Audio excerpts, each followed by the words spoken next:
Hello February! Hello guys! Hello February 2024. On the way to work na tayo.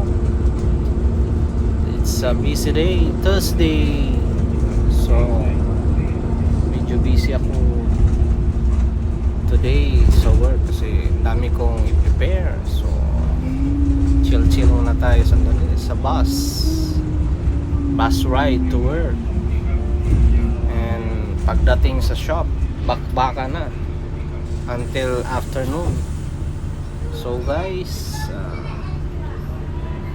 ito pa lang yung driver ng bus is Filipino, kabayan. So shout out sa iyo kabayan, bus driver ng Christchurch, New Zealand.